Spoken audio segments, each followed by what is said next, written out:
বোকাখাত বিধানসভাৰ বাংকুৱালত বানপীড়িতৰ দুৰ্দশাৰ বুজ ললে অসম প্ৰদেশ কংগ্ৰেছৰ সভাপতি ভূপেন বৰাই।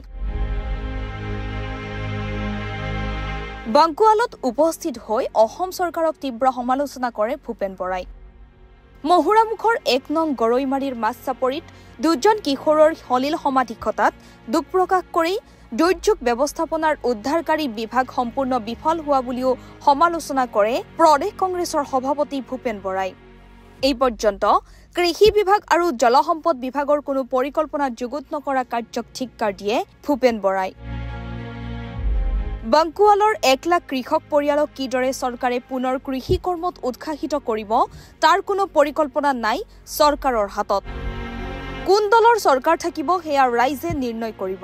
ৰাইজে সমস্যাসমূহৰ কথা কওঁতে মন্ত্ৰীয়ে ধমক দিব সেয়া ৰাইজে মানি নলয়। প্ৰদেশ কংগ্ৰেছৰ সভাপতি ভূপেন বৰাই তীব্ৰ সমালোচনা কৰে চৰকাৰক। সাহায্যৰ ক্ষেত্ৰত একো পোৱা নাই বুলিও দাবী কৰে। ডাবল ইঞ্জিন চৰকাৰে ডাবল সাহায্য দিব লাগিছিল, কিন্তু সেয়া হোৱা নাই। বানত মৃত্যু হোৱা এগৰাকী লোকৰ পৰিয়ালে এই পৰ্যন্ত ৰাজ সাহায্য নোপোৱাটো দুখৰ বিষয় বুলি উল্লেখ কৰে ভূপেন বৰাই। অত্যন্ত পৰিতাপৰ বিষয় যে অঞ্চলটোৰ প্ৰায় ১ লাখ জনসাধাৰণ গোটেই বিস্তীৰ্ণ যিটো বংকুৱাল অঞ্চল তাত ক্ষতিগ্ৰস্ত হৈছে এটা কৃষিবান ভঙাৰ কাৰণে। আৰু সবতছে ডাঙৰ কথা যে গোটেই কৃষিভূমি এই বছৰ যে ৰাইজে খেতি কৰিব পাৰিব তেনেকুৱা আশা আমি দেখা নাই। কাৰণ কঠীয়াও প্ৰায় সব পানীৰ তলত গ'ল, স্কুল কলেজ বন্ধ, ল'ৰা ছোৱালী অহা যোৱা উপায় নাই। আৰু তৎকালীন যি সাহায্যৰ প্ৰয়োজন হয় সেই ক্ষেত্ৰতো চৰকাৰে বিশেষ গুৰুত্ব দিছে বুলি ক'ব নোৱাৰি। কাৰণ ৰাইজক মই সুধিছিলোঁ, ৰাইজে কৈছে এদিনৰ সাহায্য পাইছে। গতিকে বিস্তীৰ্ণ অঞ্চলটো এতিয়া য'ত পানীত ডুবি আছে, চিগা টুকুৰা মেৰামতি কৰিবৰ কাৰণে চৰকাৰে এতিয়ালৈকে কোনো তৎপৰতা দেখুওৱা নাই।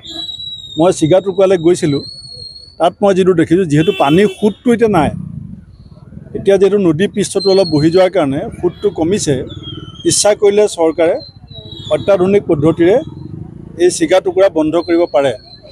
আৰু যদি চিগা টুকুৰা তৎকালীনভাৱে বন্ধ নকৰে তে প্ৰায় ১ লাখ পৰিয়ালৰ যিটো কৃষিভূমি, সেই কৃষিভূমি যে অবিবাহিত অঞ্চলটোৰ ৰাইজে যি অৰ্থনৈতিক দুৰ্দশাৰ আজি মুখামুখি হৈছে তাক কেনেকৈ মোকাবিলা কৰিব, ইয়াৰ এটা উপায় চৰকাৰে নিশ্চয় জিলা প্ৰশাসনে এই ৰাইজক দিব লাগিব। এই চৰকাৰখনৰ আপুনি দেখিছে কালিও সঁচা নে মিছা মই নাজানো, এগৰাকী মন্ত্ৰীয়ে কাৰোবাক ঘুচিয়াইছে বুলি ওলাইছে। চৰকাৰে ৰাইজৰ কথা শুনিব লাগিব। আৰু গণতন্ত্ৰত ৰাইজ হৈছে ভাগ্য বিধাতা। চৰকাৰ কাৰ হ'ব, কোন দলে চৰকাৰ কৰিব, এইটো কোনে সিদ্ধান্ত লয়? ৰাইজে লয়। ৰাইজৰ আশীৰ্বাদত চৰকাৰ হয়। আৰু ৰাইজ যেতিয়া ভুক্তভোগী হ'ব, ৰাইজে অলপ খং ক্ষোভ কৰাটো স্বাভাৱিক কথা। সেইটো কাৰণে যদি পুলিচক গুলিয়াই নিবলগীয়া হয়, তাৰমানে এখন গণতন্ত্ৰ নহয়। গণতন্ত্ৰতো বাক স্বাধীনতা আছে। মুখ্যমন্ত্ৰী হওক মন্ত্ৰী হওক তেওঁৰ আগত মন খুলি কথা কোৱাৰ পৰা অধিকাৰ মানুহৰ আছে। মুখ্যমন্ত্ৰী ডাঙৰীয়াই গোলাঘাট জিলাত SDRF NDRF এলাৰ্ট আছে বুলি কোৱাৰ পিছত সৰু সৰু নাও দুৰ্ঘটনাত এতিয়ালৈকে মই গম পামতে 2টা ঘটনা ঘটি গ'ল। যে চৰকাৰে কেৱল ষ্টেটমেণ্ট দি পেলাই দায় সামৰি আছে। বাস্তৱিকতে ফিল্ডত তেওঁলোকৰ একো কাৰ্যসূচী নাই, ৰাইজৰ মাজত তেওঁলোকৰ একো তৎপৰতা নাই। খালি টিভিত ওলাই পেলাই কথাটো কৈ দিছে যে সব ঠিক ঠাক আছে। নুমলীগড়ৰ পৰা অতুল বৰাৰ প্ৰতিবেদন, দি নৰ্থ ইষ্ট।